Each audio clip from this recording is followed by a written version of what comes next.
างโค้งไก่ได้ท่านออกวันนี้ในแป๊บเดียวนี่เดี๋ยวแบบกลับก่อนคอยสีผาดอกออกทางนี้อันนี้หม้อวะ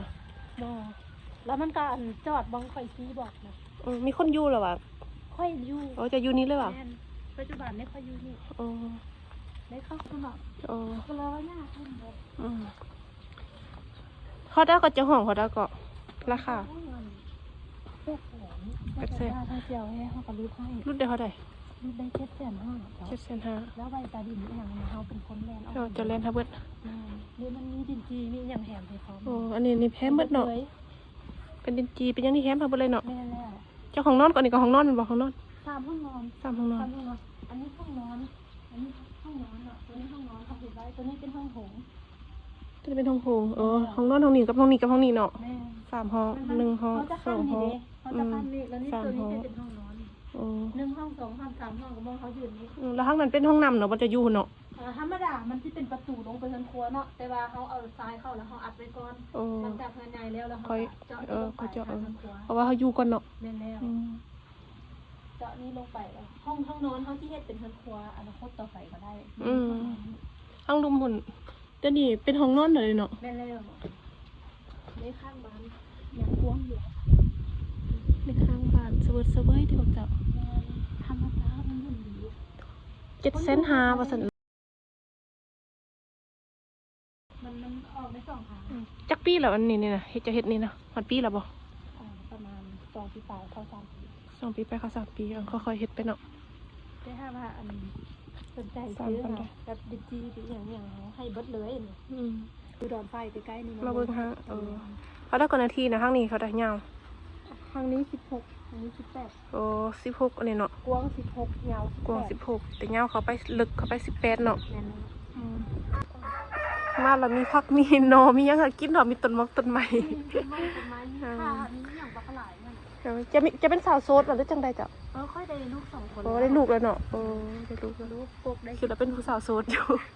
ยังหูงามอยู่ได้ลูกเลยยังหูงามอยู่ปกได้12 ปีปลายเลยได้12 ปีไปแล้ววะสิเป็นสาวสามเมล่ะที่บอกเขาไปเบิ่งข้างๆก่อนมาท่าเขาไปเบิ่งข้างๆบ่ได้อนามัยเดี๋ยวไปยืนเนาะไปนำยูเนาะคือมากินเบียร์เนาะเกี่ยวเบียร์เต็มสูงดีเนาะเงินสูงดีสูงนี้เวลาอนามัยใครอนามัยแต่งไว้มันก็งามเลยค่ะอนามัยพูดได้มีเวลาอนามัยเนี่ยเวลาอยู่ทั้งหลังหันจะเทศอันเลี้ยงกบเลี้ยงปลาก็ได้ได้ซะบ่เขาเลี้ยงเป็นแทงกว้างวะได้อยู่เนาะอยากเลี้ยงกบหรือเลี้ยงปลาเลี้ยงอย่างก็ได้เบิ่งคือแคบเนาะกว้างเลี้ยงกบเลี้ยงปลาได้พวกเจ้านี่ลองเดี๋ยวนี้เฮาที่กำลังพัฒนาเนาะมีเพื่อนเขาจะกำลังปลูกเต็ม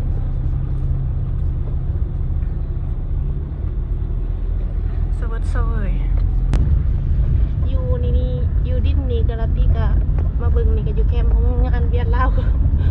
อยู่แคมป์ของงานเบียร์ลาวเด้อก็อันนี้เป็นบริษัทเบียร์ลาวเนาะก็นี่เป็นหยังซื้อเรื่องนี่ล้างเบียร์เด้อเจ้าเป็นล้างเบียร์พอดีกันกะพามาเบิ่งเพื่อนเพิ่นเนาะเพิ่นอยากขายดีก็สิเอากลับก่อนสิขอบใจแล้วก่อนที่มาเจ้าไข่เงินซอยเพิ่นแล้วก็อัดคลิปวิดีโอนำเพิ่นเนาะอันนี้เป็นโรงงานเบียร์ลาวเด้อเจ้าโอ้ยมีแต่เบียร์บ่เป็นโฆษณาขายเบียร์เด้อไก่โรงงานเบียร์ลาวนี่เนาะเงินเพิ่นทางเขาไปค้างโรงงานเบียร์ลาวเจ้าเข้าไปข้างๆเนาะแล้วก็เข้าไปประมาณ8 นาทีแล้วก็ฮอดประมาณนี้เด้อใครสนใจติดต่อลาตีใดลาตีพาไปเบิ่งเนาะหลังจากกลับลาตีก็สเปแวะลิ้น5 โมงเลยเนาะบ้านหมู่ลาตีอยู่ไกลๆนี่บ้านเพิ่นกันมื้อนี้มีบุญมีงานเนาะลาตีก็สิไปแวะลิ้น5เพิ่นลังใหญ่ๆครับจ้ะพี่ลาตีเคยมาซอยเวียกเพิ่นแล้วเนาะเดี๋ยวนี้แล้วเบิดล่ะนี่นั่งเพิ่นหลายสบายดีเงินแต่ลังใหญ่เนาะงามเนาะสวัสดีค่ะเงินแต่ลังใหญ่เด้องามเขาถามได้บ่นะจะซื้อเงินนี้ลักบ่ใหญ่ราคาเท่าใดรวมทั้งเบิดอยู่ประมาณ300 ปลายนี่แหละ300 ปลายประมาณ305 306นี่แหละทางอะไรทำไม 300ไปกับประมาณ5แสน6แสนเนาะ6แสนหมดกับประมาณ6แสนบาทเนาะ แล้วบางอย่างเจ้าหน้าที่เขาได้บอกแก เศร้าปลายนี่แหละเศร้าปลายคุณเศร้าปลายเนี่ยอ่อนๆนี่แหละ 20คูณ20ปลายเนาะประมาณนี้ประมาณนาทีรวมเบิดประมาณ400ปลายกว้างกว่างแบบใหญ่ๆเพื่อนเพิ่นมันงามๆคือละติเคยมาซอยเบียร์เป็นนั่งฟรีทางกินเบียร์มื้อนี้นะเดี๋ยวเอาไปซื้อเบียร์ว่าซั่นที่ทางบึงรอบๆเป็นประตูวิวอยู่บ้านเพิ่นงามๆแบบจับมีหนองนำ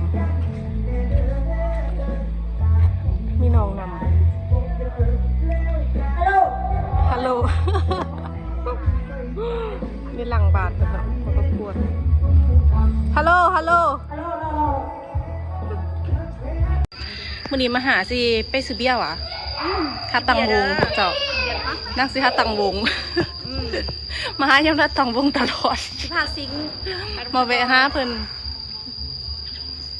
โอเคสตีสิค่ะเอาไปหนอกน้ำนางก่อนไปเบิ่งมียังกินแดแบร์บิ๊กซี่กันตอนนี้เราตีแบร์บิ๊กซี่กันหมดค่ะแบร์ซื้อเครื่องบิ๊กซี่มีวะมึงเป็นอายุหรอบ่โอ้ยนางเอ๋ยแล้วแต่2เขียวแล้วแต่2ยังอยู่วะกินหวานโซจูน่ะ โอ้ยหูงามปะนี่สิพี่สังอายห้ามเบียร์ลงรถโถเจ้ากำลังสิตั้งวงเอาละเด้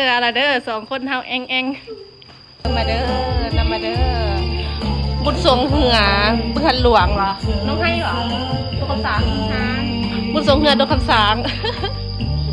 อันนี้เครื่องดงคำสางเด้น้องให้นะหน้าไห้เนาะนี่เนาะหน้าไห้เครื่องดงคำสางหรือเป็นวงเหรอของเจ้าหรือเมาเหรอเสร็จแล้วไปยกโน้มันมาเสิร์ฟแล้วน้องน้ำเก่าอันนั้นมันเจาะกับพวกกินอย่างมันกันมุดส้มยกน้ำหนามของเจ้ายามตอนแหลงของเจ้าบรรยากาศยามแหลงทะเลตกเหรอวะมันมีทะเลแล้วโอ้วิวเลยเนาะ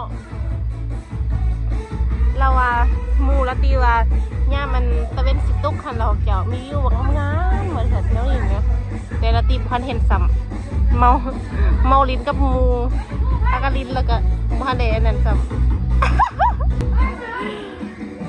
ตอนนี้ผมมีวิวของเจ้าแต่ก็มีแต่มูเนาะขี้เมานี่มันมูขี้เมาว่ะสัตว์มูก็มีมูขี้เมามีมูก็มีมูขี้เมาได้ยินป่ะ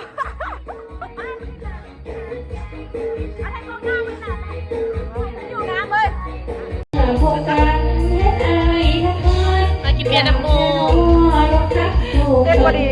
เด็กกับไม่บอกว่าเด็กกับไม่บอกว่า